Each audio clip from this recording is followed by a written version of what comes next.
Nigerians will not like it because it has to do with if their favorites, one of their favorite gospel artists. You understand? So Nigerians go best for this video. But the ones that are very critical in thinking, they will see what I am seeing. And if you go back to watch the video, you see everything I'm about to show you now. Now, throughout last week, I think it was last week, Chinwo, the gospel artist, and a record label boss, they had an issue where she now made a video, you know. She was now saying how the guy threatened her, how the guy bullied her, how the guy did everything, right? When I watched the video, read the comment section, a lot of people were just sympathizing with her. But what I saw was totally different, right? I went through the whole video. All I saw was lies, deceit, emotional manipulation, emotional blackmail, pretense from her part. And I will point out the things that I noticed, right? Before I say anything, I will tell you for free that I am a church boy. I stayed in the church for close to 10 years. So when I tell you that I know gospel artists, I know them 100. I stayed in the church for close to 10 years. I feel stage any gospel artist now in old songs, in old gospel songs, like Christian songs, where they do for ministration on a steady. I will tell you, call gospel artist name and everything. I'll tell you, right? Now, one thing I will tell you people for free, just to open your eyes, is this. Most gospel artists and people that are generally into the gospel and Christendom, especially when they are people that people know that they are popular for being a gospel related artist, they lie a lot, they pretend a lot, they fake a lot. Just take it from me. Take it from me. As a matter of fact, if you keep a gospel artist for me and you keep a secular musician for me, I will take that secular musician to make heaven over that gospel artist. I promise you. 100. 100. Now, the issue was about Chinwo and a record label boss that made her do the video. But when I was watching the video, I noticed a lot of things. Now, let me point out the things that I noticed. First things first, I'll play the video. Then you can watch it for yourself. First things first. Okay, let me even play the video first. You were blessed. First, I want to say thanks to every one of you for your immense love and support. I never believed the day would come where I would sit here to share my story. For the sake of the body of Christ, I thought to bring some clarity to a lot of misleading news out there online about the Chinwo brand. A man said I sued him, came online, made videos to tarnish my image. He looked at me and said, I made you who you are and I will destroy you. I became scared of my life. It got to a point where I had to move from Lagos to Port Harcourt because this man made the environment toxic for me. I've endured bully. I've endured threats. Whatever he's doing on social media now is nothing compared to what I went through. This is not to paint him bad. He took me to court, came online to tell the public that I took him to court. Here are the documents. You took myself and Minister Judy K to court. And you're here playing the victim game. You bullied me, you threatened my life, you said you made me who I am and that you would destroy me. When you were the same person, how many lawyers have you changed now? Because you said you're going to deal with me, you have connections, you have money. What did I do? What have I done to you? I took you as a father. I was once your backup singer. I served you diligently. We signed a management contract in 2017. As we progressed, you tried to convince me to sign a 12-year contract, which I said no. Since then, you started acting funny, always toxic because I did not extend the contract. Immediately after my contract, I discovered you forged a new contract. Please tell the world what happened to the 2017 and the 2019 contract. You seized my royalties for 2 years. You're a bully. You're an oppressor. One of my major crimes was when I did a song with Pastor Nathaniel Bassi. Because this man hates Pastor Nathaniel Bassi, you went as far as sponsoring fake news about an innocent child, my son, and you said my son was not my son. And you paid bloggers because you hate Pastor Jerry Eze. You won't want me to go for his events. The people you fight, I must fight them with you. And when I ask you questions, why don't you like them? You start harassing me.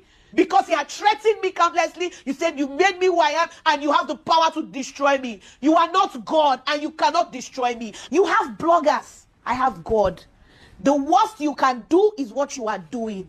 Like I said, what I went through working with you is nothing compared to what you are doing. You have bloggers, I have God. And I know that God will not let your plan come to pass. Now, first things first. You see this video she made? If you watch the video closely, you will notice that they do break and quench. They do cut and join in the video more than 20 times. That means they recorded this video more than 15, 20 times. They did different cuts along the way. They wanted to be sure that there was a director, from what I am seeing. There was a director that was saying, oh, Mercy, you need to cry. You need to seek the emotional conscience of the people that are watching you. 100. That's what I am seeing in the video. Because why else did you people cut the video in multiple places and you were joining?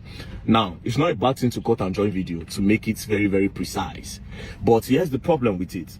If somebody is expressing their emotions, they don't cut it. Somebody cannot express an emotion, then you cut it, and the person will still be in that mood to express. You break the emotions and you break the mood. So it only means that these people came prepared. They came there, they sat down and they made the video. When it was time for her to cry, she cried. Now, if you go back to the video again, you will notice that even after she cried, the initial part of the video, they brought it back and added it towards the end. So the tears part was cut in half. Now, if you listen to her words, they were also not aligning. They were break and quench. But that's by the way. Secondly, this is another thing I noticed. I'll tell you the two important things, right? Now, she said that former record label boss took her to court first. Then she presented one paper. I will read from what I'm saying. It looks truly that between AZ Concepts and Mercy Chinwo. So it was AZ Concepts that actually took this to court. But when I looked at the number 4 of the prayer, it says that sometimes in early 2022, the respondent approached requested she wanted ownership of her music catalog. Other artists such as Nathaniel Bassey, Choma Jesus, with their music catalog in turn. It took time to educate her that. So basically what I understand from this is that Mercy Chinwo walked up to the record label one day to say, I want my music catalog. Which was a problem because record label don't give you your catalog. Call Don Jazzy, call all the biggest record label owners in the world. They will tell you they don't give the musician the catalog. That's what even caused problem between Modbad and Naira Marley. That's their major problem. But that's by the way. So she's saying that this person took her to court. It is because she tried to pressure him. From what I'm seeing now, she tried to pressure him to give her the music catalog by a lot of means. And maybe the guy felt pressure and that some money influence was behind her. That was why he took the matter to court. This is my observation. It might be false. Do you understand? That's number 1. Number 2, on the issue of forgery. She mentioned that there was forgery. Now, I don't agree that there's forgery from the evidence that she presented because forgery are usually perfect. They will not even know. They will not see any mistake in forgery.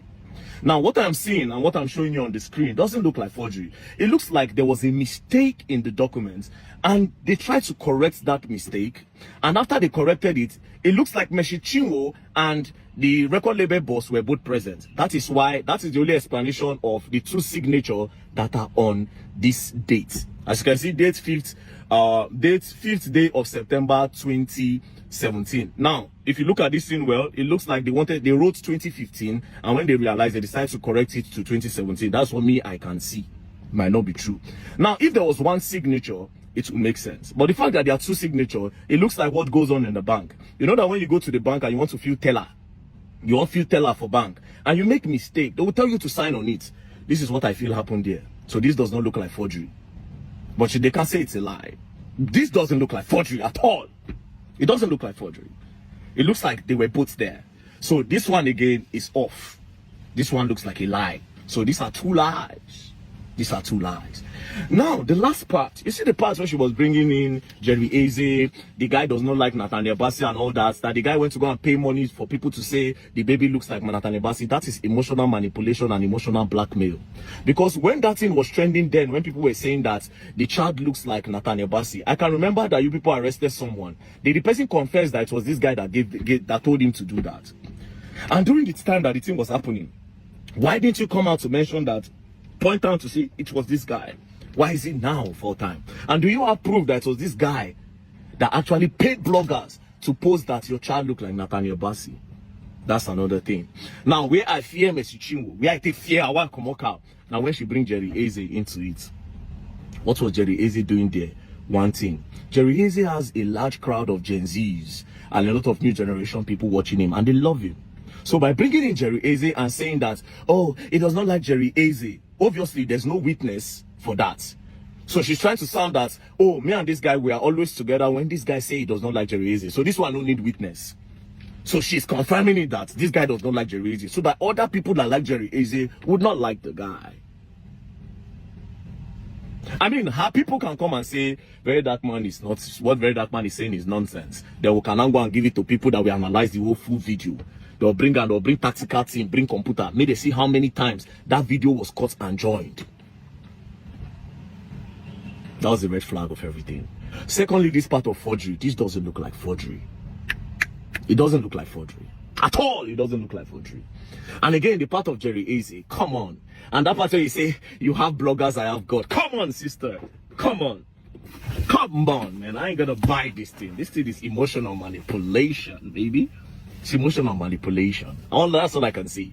Now, I didn't want to investigate this matter. Well, I said I go put my mouth for this matter. I go find what I need to find. But I know when somebody, I don't trust the easy, I don't know him from anywhere. All this analysis I'm doing is based off on the video that Chinwo posted, and that video was too perfect for me. That made me see faults in it. I'm sorry. A lot of you will not be happy about this video, but it is what it is. Like I said, I go investigate that. I go investigate this matter. I want to know what really happened. Peace and love, don't play. Else you go on and I will learn the hard way. For the people who go verse, more than no verse, the analysis I do, Peace and love.